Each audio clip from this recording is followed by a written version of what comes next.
Assalamualaikum warahmatullahi wabarakatuh. Perkenalkan, nama saya Cinta Putri Fardila dari Prodi Manajemen Zakat dan Wakaf.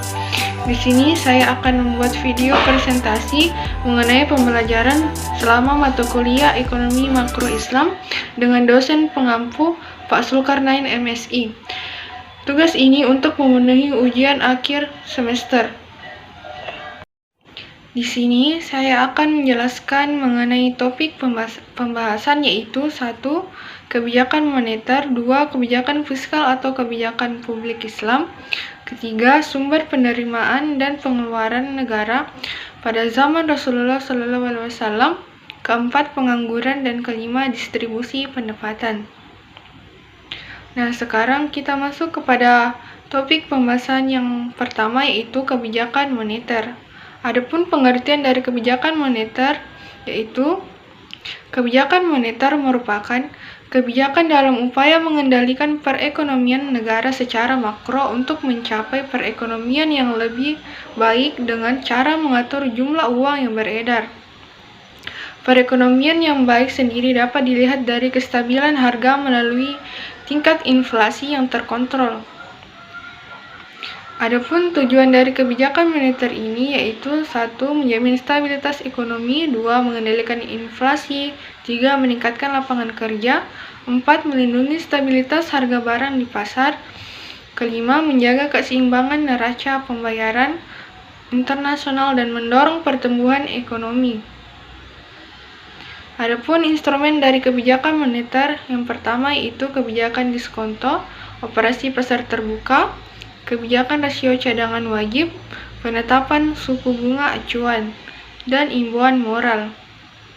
Adapun instrumen dari kebijakan moneter Islam yaitu operasi pasar terbuka, imbauan moral, saham publik terhadap deposito unjuk atau uang giral.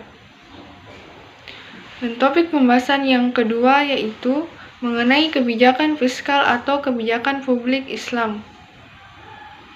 Adapun pengertian dari kebijakan fiskal yaitu kebijakan fiskal di dalam ekonomi Islam yaitu sebuah kebijakan pemerintah yang di dalamnya terdapat proses pengembangan masyarakat yang selain didasarkan kepada hukum distribusi kekayaan yang berimbang dengan melalui menerapkan nilai-nilai material dan spiritual pada posisi yang sama. Adapun tujuan dari kebijakan fiskal ini yaitu 1. Kebijakan fiskal bertujuan untuk mencapai 2. Kebijakan untuk mencapai kestabilan kondisi ekonomi dari suatu negara secara nasional. Kebijakan fiskal bertujuan untuk dapat memacu pertumbuhan ekonomi suatu negara. Kebijakan fiskal dapat membantu mendorong laju investasi. Kebijakan fiskal memiliki tujuan untuk dapat membuka kesempatan kerja yang luas. Kebijakan fiskal bertujuan untuk dapat mewujudkan keadilan sosial yang ingin diraih oleh setiap negara. Adapun instrumen kebijakan fiskal yaitu 1. Pajak. Pajak menjadi instrumen kebijakan fiskal yang paling penting. Pasalnya, pajak dapat meningkatkan dan menurunkan daya beli masyarakat. Kedua, pengeluaran belanja. Instrumen kebijakan fiskal adalah pengeluaran belanja negara. Nilai belanja negara dapat dikurangi dan ditambah sesuai kebutuhan agar terjadi keseimbangan antara pendapatan dan pengeluaran.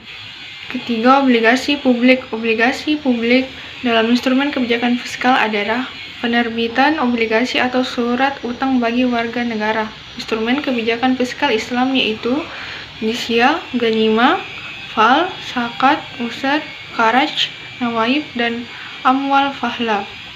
Adapun topik pembahasan yang ketiga yaitu sumber penerimaan dan pengeluaran negara pada zaman Rasulullah SAW. Pada masa Rasulullah SAW ini, Baitul Mal lebih mempunyai pengertian sebagai pihak atau al-jihad yang menangani setiap harta benda kaum muslimin, baik berupa pendapatan maupun pengeluaran. Pemasukan utama fiskal negara pada masa periode Madinah adalah zakat. Zakat pada masa itu mempunyai posisi seperti pajak di zaman sekarang. zakat dikumpulkan dalam bentuk uang tunai yang diambil dari hasil peternakan dan hasil pertanian. Adapun sumber penerimaan negara pada zaman Rasulullah yaitu 1. Ganimah, 2. Jizyah, 3. Kharaj, 4. Usyur, 5. Amwal, 6. Fadilah, 7. Wakaf dan khums. Adapun pengeluaran negara pada zaman Rasulullah SAW yaitu 1. Penyebaran Islam, 2. Pendidikan dan kebudayaan, 3. Pengembangan ilmu pengetahuan, 4. Pembangunan infrastruktur, 5. Penyediaan layanan kesejahteraan sosial. Adapun topik pembahasan yang keempat mengenai pengangguran. Adapun pengertian pengangguran yaitu pengangguran atau tuna karya merupakan istilah yang diberikan kepada orang yang tidak bekerja sama sekali atau orang yang sedang mencari pekerjaan. Pengangguran juga dapat diartikan sebagai sebuah situasi ketika seseorang tidak memiliki pekerjaan. Pengangguran merupakan golongan dari angkatan kerja yang belum melakukan kegiatan yang dapat menghasilkan uang. Adapun penyebab terjadinya pengangguran yaitu besarnya angkatan kerja yang tidak seimbang dengan kesempatan kerja. Masyarakat atau warga negara tidak memiliki keterampilan tinggi serta tingkat pendidikan yang rendah. Adanya kemajuan teknologi yang menggantikan manusia. Jenis-jenis pengangguran yaitu pengangguran struktural, pengangguran konjungtural, pengangguran friksional, pengangguran musiman, pengangguran terbuka, setengah menganggur, pengangguran terselubung. Dan topik pembahasan yang terakhir yaitu distribusi pendapatan. Pengertian distribusi pendapatan yaitu distribusi pendapatan adalah penyebaran pendapatan pada suatu wilayah geografis. Dalam pengertian lain, pengertian distribusi pendapatan merujuk pada penyaluran pendapatan melalui penyelesaian pekerjaan dalam pengadaan barang, jasa, dan bidang niaga.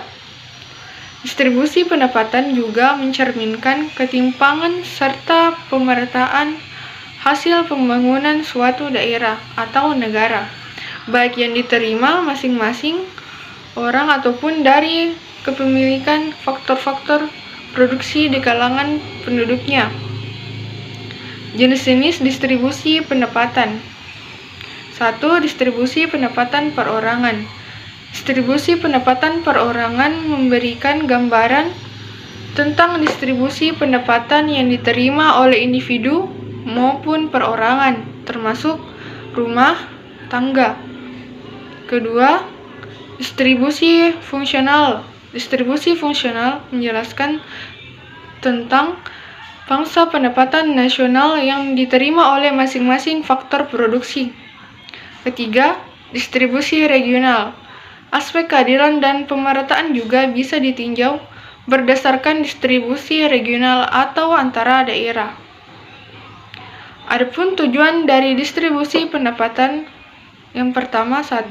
Meningkatkan taraf hidup masyarakat ke arah yang lebih baik sehingga masyarakat dapat membangun kesejahteraan umum. Kedua, memberikan hak dan keadilan bagi setiap warga negara di mana setiap orang dapat menikmati fasilitas yang sama dan setara. Ketiga, menurunkan risiko kriminalitas khususnya perampokan, penipuan, dan pencucian uang. Sebab setiap orang mampu memenuhi kebutuhannya sehingga tindak kejahatan bisa dihindari.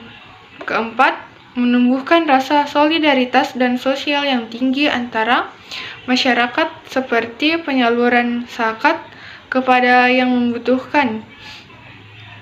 Adapun faktor yang mempengaruhi distribusi pendapatan yang pertama yaitu pembangunan infrastruktur yang tidak merata. Kedua, pertambahan penduduk yang tinggi sehingga menyebabkan penurunan pendapatan per kapita. Ketiga, inflasi di mana pendapatan uang bertambah namun tidak diikuti secara proporsional dengan pertambahan produksi barang. Keempat, investasi yang terlalu banyak pada proyek padat modal sehingga menghambat pendistribusian pendapatan kepada pekerja dan menambah angka pengangguran. Kelima, rendahnya mobilitas sosial. Adapun indikator pengukur distribusi pendapatan yaitu 1. Indikator Lores.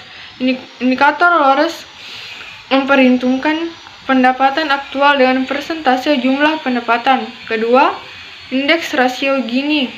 Nilai rasio Gini dimulai dari angka 0 hingga 1. Rasio ini dinilai mampu menggambarkan dengan sempurna pemerataan distribusi pendapatan. Dan yang terakhir yaitu distribusi ukuran.